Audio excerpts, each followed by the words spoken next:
O'zbekiston va Xitoy bu ikki mamlakat o'rtasidagi munosabatlar qadimiy tarixga, xususan Buyuk Ipak yo'li davriga borib taqaladi. Asrlar davomida savdo-iqtisodiy va madaniyatlararo munosabatlar shakllanib, aynan o'zaro hurmat va ishonchga asoslangan xalqaro hamkorlik shakllandi.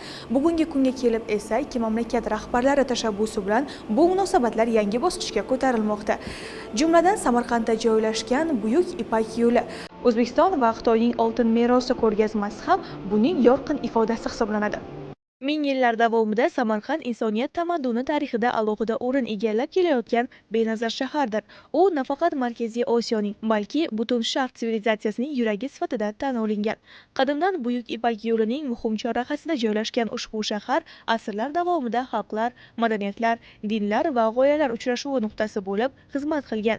Bugungi kunda ham Samarqand o'zining boy tarixi, noyob me'moriy merosi va zamonaviy taraqqiyoti bilan madaniyatlararo muloqot va xalqaro hamkorlikning muhim markaziga aylanib bormoqda.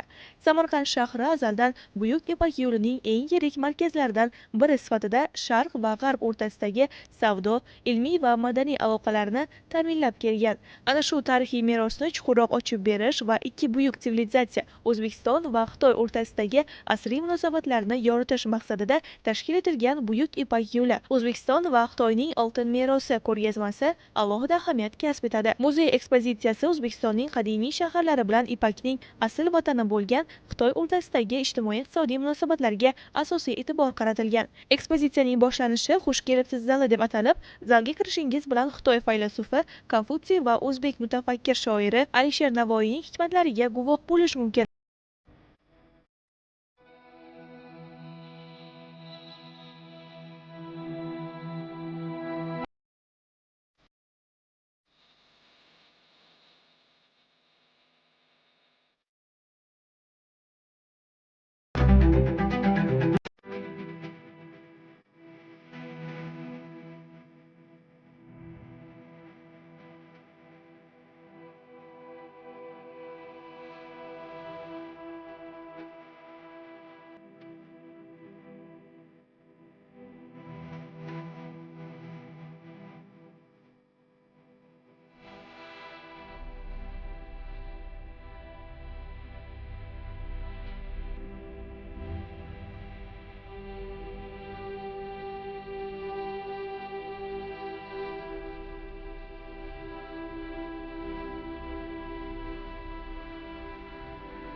(2022) yilning sentyabr oyida muzeyimiz tashkil qilindi.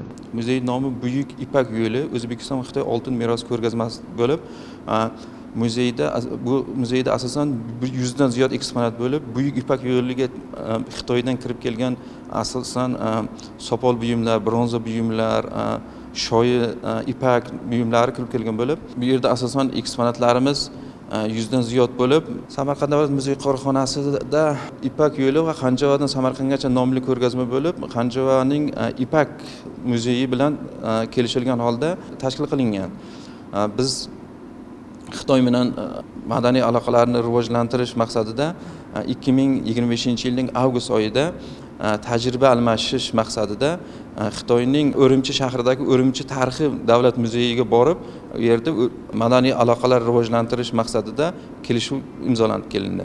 Kelishuvga muvofiq 2026-yilning aprel-may oylarida Ipak yo'li shaharlar an'analari O'zbekiston rang tasvir san'atida ikkinchi etajimizda galereya, Ipak yo'lidagi shaharlarni har bir madaniyati, urf-odati kelib chiqishi haqida umumiy galereyada rasmda O'zbekiston rang tasvirida namoyish qilinadi.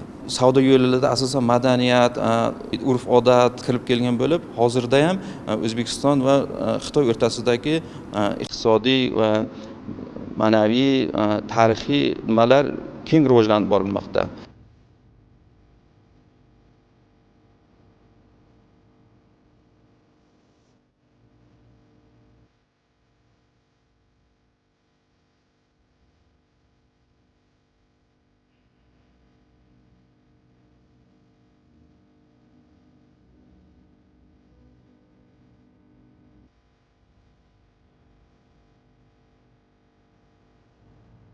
Shuningdek, bu yerda turli tarixiy davrlarda Xitoy chinnisi ta'sirida yaratilgan o'zbek kulolchilik mahsulotlari ham bor. Ko'rgazmaning markaziy ekspozitsiyasi Xitoyda unumdorlik va boylik ramzi bo'lgan tut daraxtidan iborat. Bu yerda ipakning kelib chiqishi haqidagi afsona va pilla tarixi bilan tanishish mumkin. Ekspozitsiyaning yana bir muhim qismi Samarqandga ketayotgan qayiqda xitoylik malikaning tasviri asos qilib olingan namoyish hisoblanadi. Bu kompozitsiya 7-asrga oid bo'lib, xizmatkor va soqchilar hamrohligida qayiqda suzib ketayotgan xitoylik malika tasvirlangan.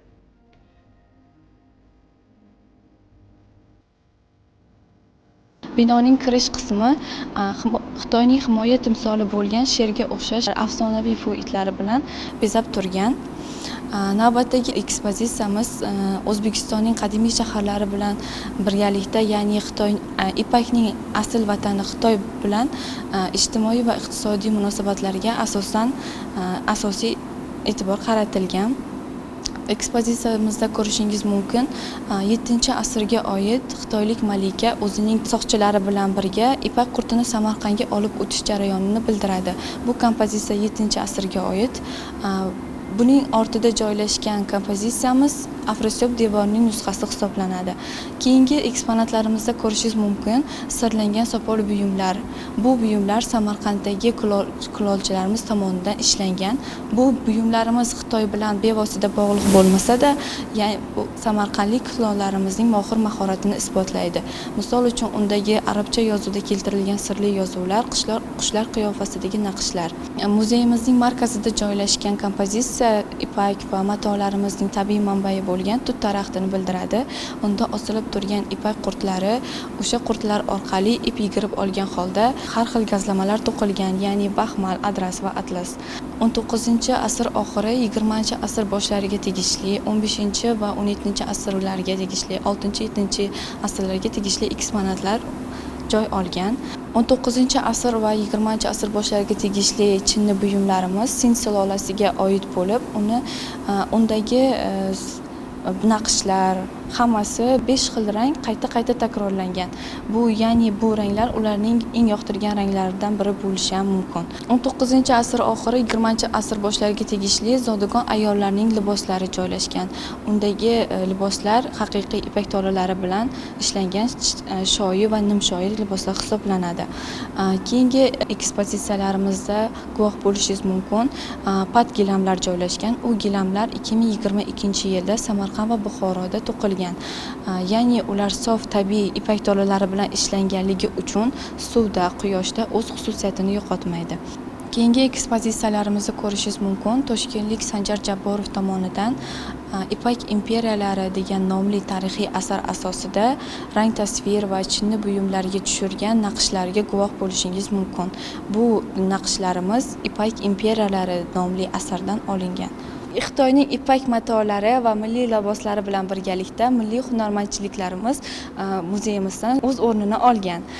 Bundan maqsad ikki mamlakat o'rtasidagi munosabatlarni kichik detallar bilan xalqimizga ko'rsatib bermoqdamiz. Ko'rgazmaning bosh maqsadi Buyuk Ipak yo'li doirasida shakllangan savdo-iqtisodiy, madaniy va ilmiy aloqalarni tarixiy dalillar asosida yoritish, shu orqali ikki xalqning mushtarak merosini namoyon qilishdan iborat.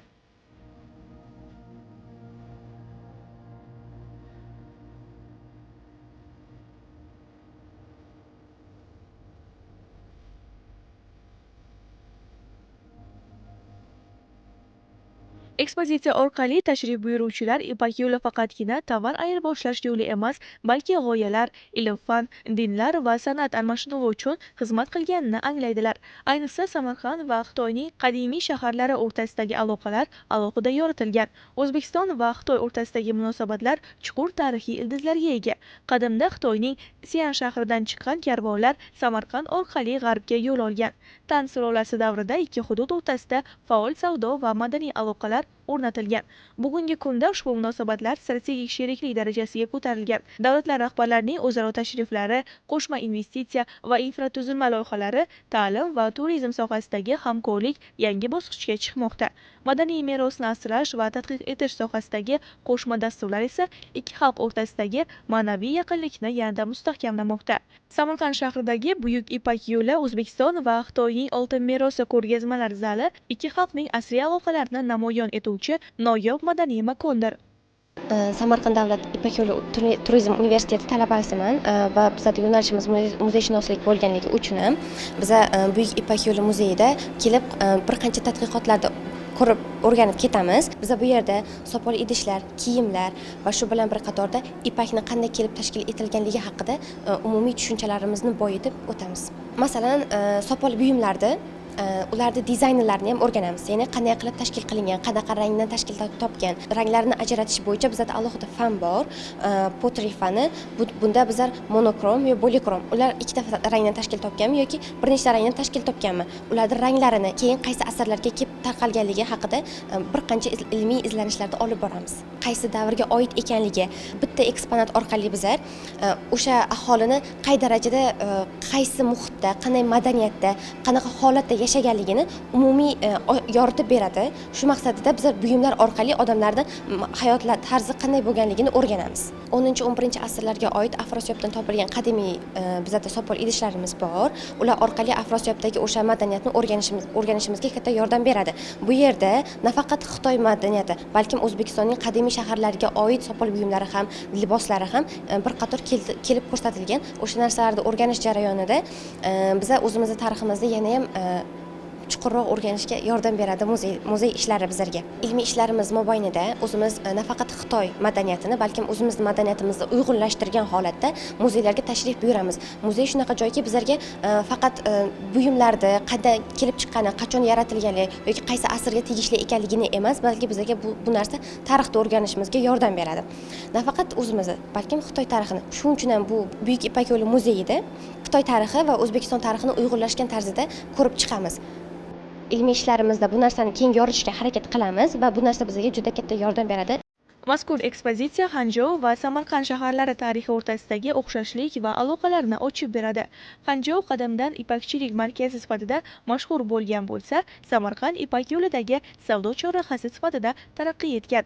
Ko'rgazmada ipak matolar, qadimiy tangalar, kulolchilik va zargarlik buyumlari, arxeologik topilmalar hamda Tan sulolasi davriga oid ashyolar joy olgan. Ko'rgazma nafaqat o'tmishni yoritadi, balki bugungi kundagi strategik sheriklik munosabatlarining ma'naviy poydevori ekanini ham ko'rsatadi. O'zbekiston va Xitoy o'rtasidagi zamonaviy madaniy almashinuv, muzeylar o'rtasidagi hamkorlik, qo'shma arxeologik tadqiqotlar va ilmiy loyihalar ushbu tarixiy aloqalarning davomi sifatida namoyon bo'lmoqda. Ta'kidlash joizki, bugun mamlakatimizning ochiq va shaffof siyosati natijasida xalqaro maydondagi hamkorlik aloqalari izchil rivojlanib bormoqda. Xususan, O'zbekiston va Xitoy o'rtasidagi munosabatlar so'nggi yillarda sifat jihatdan yangi bosqichga ko'tarildi. Ikki davlat o'rtasidagi diplomatik munosabatlar o'rnatilgandan buyon siyosiy, savdo-iqtisodiy, investitsiyaviy, transport-logistika, energetika, sanoat, qishloq xo'jaligi, ta'lim va madaniy-gumanitar sohalarda samarali hamkorlik yo'lga qo'yilgan. Oliy darajadagi muntazam uchrashuvlar va muloqotlar o'zaro ishonchni mustahkamlab, amaliy hamkorlikni kengaytirishga xizmat qilmoqda. O'quv yillari davomida men gid kursini ham tamomlaganman. Kursimiz davomida biz respublikamizdagi barcha muzeylarga tashrif buyurganmiz. Xususan ushbu muzeyga ham tashrif buyurib, O'zbekiston va Xitoy o'rtasidagi munosabatlar hamda ichidagi eksponatlar haqida o'rganganmiz, amaliyot o'taganmiz. O'zbekiston va Xitoy o'rtasidagi aloqalar chuqur tarixiy ildizga ega bo'lib, bularning asosi Buyuk Ipak yo'li davriga borib taqaladi. Buyuk Ipak yo'li aynan shu yo'l orqali bizga Xitoydan ip, qog'oz va boshqa mahsulotlar Markaziy Osiyo shaharlariga yetib kelgan. Samarqand esa o'sha davrlarda madaniyat markazlaridan biri hisoblangan. Buyuk Ipak yo'li nafaqat iqtisodiy, balki ilm-fan, ta'lim, san'at va madaniyat almashinuvini ham rivojlantirgan. Shu sababli hozirgi kundagi O'zbekiston va Xitoy o'rtasidagi hamkorlik tarixiy an'analarga tayangan. Bugungi kunda Xitoy va O'zbekiston o'rtasida bir qancha munozara va muzokaralar olib borilmoqda. Masalan, ta'lim borasida aytadigan bo'lsak, 2+1 dasturi.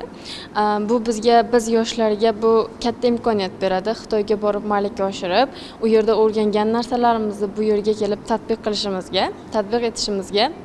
Bundan tashqari Xitoydan kelgan professor o'qituvchilar universitetimizga kelib dars berishadi.